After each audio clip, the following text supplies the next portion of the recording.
I pay as little as possible. I fight like hell to pay as little as possible for two reasons. Number one, I'm a businessman, and that's the way you're supposed to do it, and you put the money back into your company and employees and all of that. But the other reason is that I hate the way our government spends our taxes. I hate the way they waste our money, trillions and trillions of dollars of waste and abuse, and I hate it. As we continue to dive into the new reality when it comes to presidential politics, another blast from the Trump NATO leads us to now believe there is nothing wrong with telling the American people you pay as few taxes as possible. And while America's glued to their monitors Thursday night for the debate, a better main event might be the steel cage financial match between Trump and the Koch brothers. That should be fun. Loose the political animal. Let's welcome back the veteran columnist for National Review Online, Newsmax political contributor, John Fund. Hey, John, do you think it's smart, though, or better yet, I guess a guy like Donald Trump can get away with it when he tells people, I don't pay taxes. I do everything I can to escape them, even though he's got billions. Well, he might have made it a little clearer that there's a distinction between tax avoidance, which is using every legal means to avoid taxes, and tax evasion, which is something different. But candor and clarity, this is what Donald Trump does best on something like this. On other issues, I think he's gone into uncharted territory. On this, he's saying what a lot of American people think. You know, if a business pays less taxes, it has more money to invest in its future and its employees. And the economy gets better. Government tends to waste money. Business tends to invest its money. Isn't that the key, though, to Donald Trump? What you just said, he's saying what the American people want to hear. No matter how you slice it, almost everything he said has been exactly just that. It's brilliant strategy. Well, certainly what a chunk of the American people want to hear. Remember, about 50% of Republicans can't stand him and have said they wouldn't vote for him under any circumstances. So remember, we're looking at market segmentation here. Trump is a great niche product, and the niche is big, but it's not everything. So let's then talk about money. Why not? When we're talking about Donald Trump, let's do that. The Koch brothers have a huge event in California over the weekend. A lot of the Republican candidates are there. Donald Trump basically slams the whole thing. He says, look, you guys just go begging for money. But the big question here, though, John, is can the Koch brothers, not just through their money to candidates, but through all the little companies they own, can they truly, in your opinion, make any sort of a dent to Donald Trump?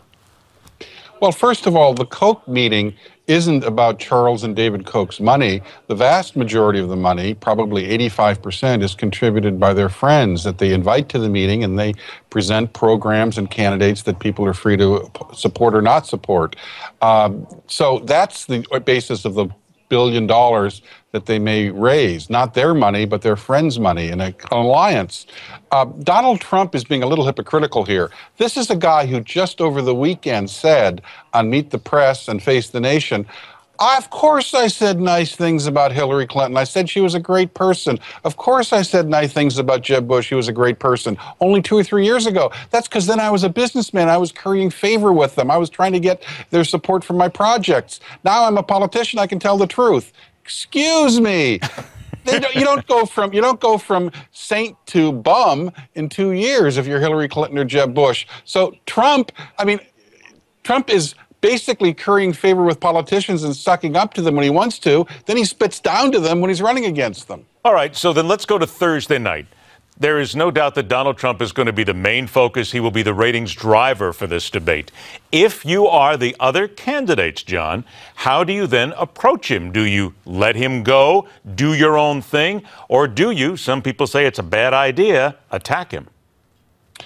I think Donald Trump, since this is going to be his maiden appearance before a lot of Americans, is going to play nicer and play smoother and play more substantive than he has on the national stage. There'll be flashes of the old Trump, but I think he's going to be a kinder, gentler Trump. Therefore, I think most people should either ignore him, if you're Jeb Bush, or make very, very policy-oriented points about Trump and not go into ad hominem. I've got about 90 seconds left. Two other things I want to get to. The talk about defunding Planned Parenthood.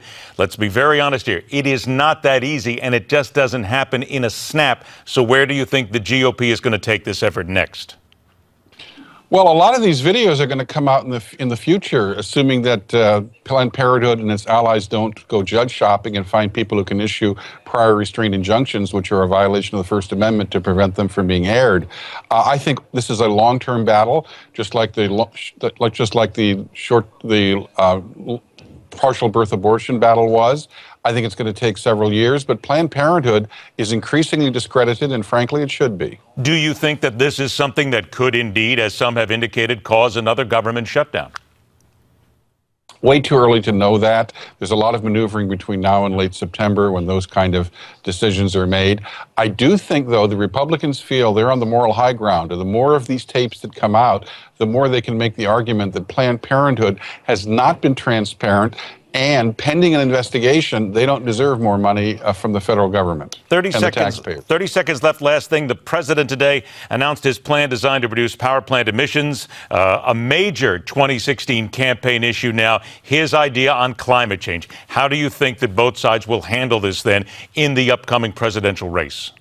The Democrats will say this is wonderful for the environment and there'll be lots of babies who won't have asthma. The Republicans will say these are very marginal gains in health, enormous costs in terms of the economy, and it's probably unconstitutional. Notice the court has twice in the last few weeks slapped down the Obama administration for reading too much into the law and acting unilaterally without Congress's permission. And the next president is going to have quite a say how and if the emissions reductions are enforced indeed. John Fund, always a pleasure to have you on the show, my friend. Thanks so much for joining us. Now let's get back to you. We've talked about Donald Trump. We've talked about the debate. Tell us, preparing for Thursday night, who's your choice for the GOP's 2016 nominee? Go to newsmaxpolls.com. Let your voice be heard. Our voice continues to be heard as the hard line continues.